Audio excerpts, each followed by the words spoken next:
Magandang araw po. Narito na po ang magiging lagay ng panahon ngayong araw ng Miyerkules, June 4, 2025.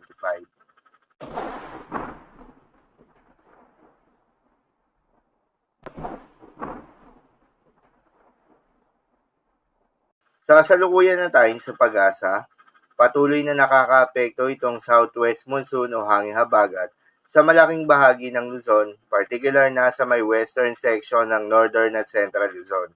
Dahil dito ay asahan yung maulap na kalangitan na may kalat-kalat ang mga pagulan at thunderstorms.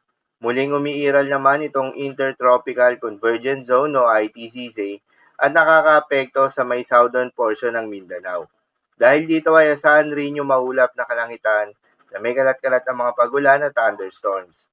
Habang sa nalalabing bahagi ng ating bansa ay asahan naman yung generally fair weather condition, ngunit asahan pa rin yung mga biglaang buhos ng ulan lalo na sa hapon o sa gabi. Magandang balita naman dahil ayon sa pag-asa ay wala tayong binabantayan na low pressure area o bagyo sa loob o malapit sa Philippine Area of Responsibility na maring makaapekto sa ating bansa. Gayunpaman, maging handa pa rin tayo dahil ayon nga sa datos ng pag-asa, posibleng isa o dalawang bagyo ang maaaring pumasok o mabuo sa loob ng Philippine Area of Responsibility ngayong buwan ng Hunyo. Para naman sa magiging lagay ng panahon ngayong araw ng Miyerkules, dahil nga sa epekto nitong southwest monsoon, asahan sa Ilocos Region, Zambales at Bataan, ang maulap na kalangitan na may kalat-kalat ng mga pagulan at thunderstorms. Posible ang mga pagbaha o pagguho ng lupa, dahil sa katamtaman hanggang sa kung minsan ay malakas na pagulan. Habang sa may Barm, Zamboanga del Sur, Zamboanga Sibugay, Sultan Kudarat, South Cotabato, Sarangani, Davao Occidental, Davao del Sur at Davao Oriental ay asahan rin yung maulap na kalangitan na may kalat-kalat na mga pagulan at thunderstorms na dulot naman ng Intertropical Convergence Zone. Posible rin na mga pagbaha o pagguho ng lupa dahil sa katamtaman hanggang sa kung minsan ay malakas na pagulan.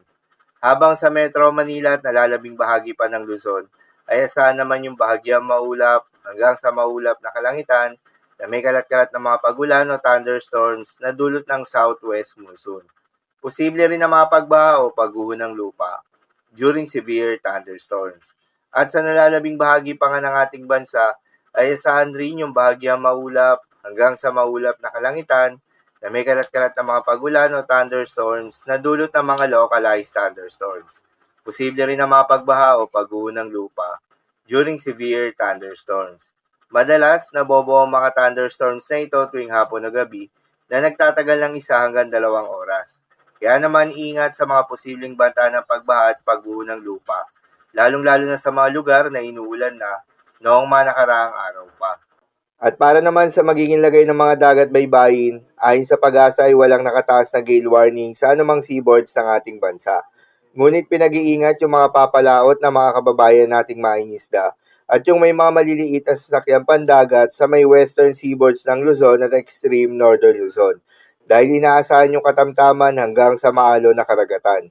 At sa nalalabing seaboards ng ating bansa ay asahan yung banayad hanggang sa katamtaman ng mga pag-alon, ngunit iba yung pag-iingat pa rin, lalo na kung meron tayong offshore thunderstorms activity, asahan yung paglakas ng hangin at kaakibat nito ay pagtaas rin ng mga pag-alon.